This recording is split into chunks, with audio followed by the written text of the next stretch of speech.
Have you tried exercises for your wrist pain only to have the pain flare up or feel worse than before? If you're a tech worker, software engineer, or gamer who has wrist and hand pain preventing you from being able to type or finish your workday without pain, today I'll help you understand why exercises didn't work for you in the past. We've worked with over 3,000 individuals in the past 10 years to resolve their wrist pain. And in many cases, they attempted some form of exercise in the past and reported that it caused more pain. But when exploring more about how it was handled by their healthcare provider or how the exercises were actually prescribed, it actually makes complete sense why you might feel it is making your issue worse. 1, poor exercise prescription and education. And 2, a poor understanding of pain. Let's go over number 1.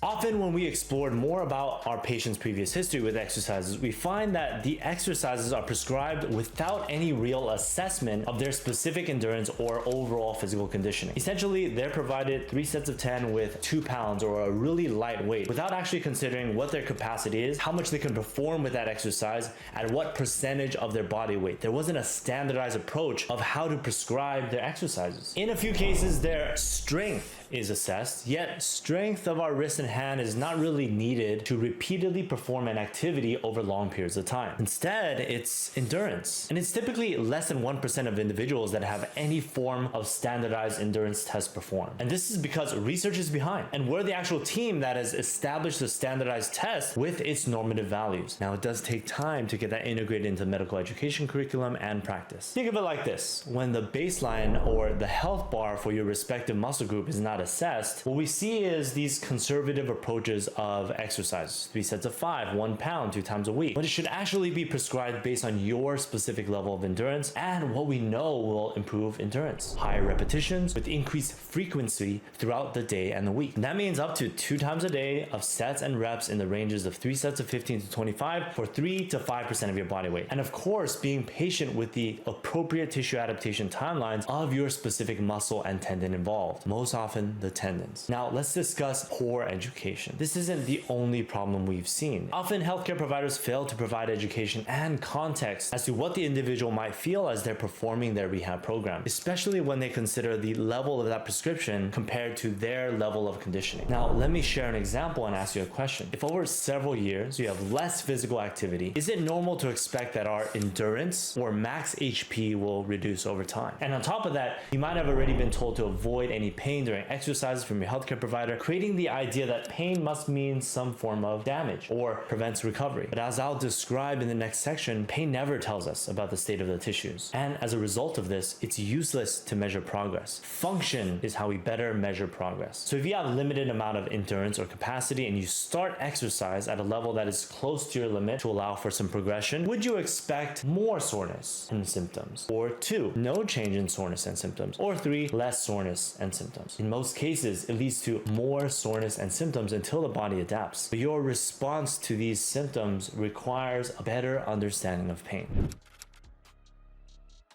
As we have written about many times in the past, pain never reflects the state of the tissues, but is always about protection. And you can really learn in depth about all of the physiology of how that happens with the resources below or right over here. Now, when we perform exercises and may have an increased amount of pain, our understanding of what it means has a direct influence on our recovery and progress. Now, think about the difference in recovery for these 2 individuals. Individual number 1 gets scared every single time there's more than 4 out of 10 pain, stops all activities for 3 to 4 days until the pain is low or manageable, then restarts activity or exercises, then experiences the pain again after a few days of progression. And there's just that extremely frustrating yo-yo process of seeing progress, then potentially losing that with extended rest. And this happens because healthcare providers tell patients to stop when they feel pain, when it's expected to feel some level of symptoms. Now let's think about individual number 2 who understands that pain doesn't tell us about the state of the tissues. This person will maintain activity despite elevated levels of pain, especially during the first few weeks when the body needs to adapt to the increased amount of loading. And this person works with the provider to understand why it is okay to still perform some form of movement or exercise, lower reps or sets if there's some elevated pain, and will still try to perform full prescription even if there's some low level aching. And that person has also been guided or taught by their provider on what's truly too much when it comes to their symptoms and how the pain may behave in those situations. And so with this understanding of the true limit, they're able to better process process the elevated symptoms. So individual 2 will always recover more quickly and will always be doing a lot more within the first week or 2 compared to individual 1. And individual 1 is often the consequence of healthcare system and social media echo chambers, your RSI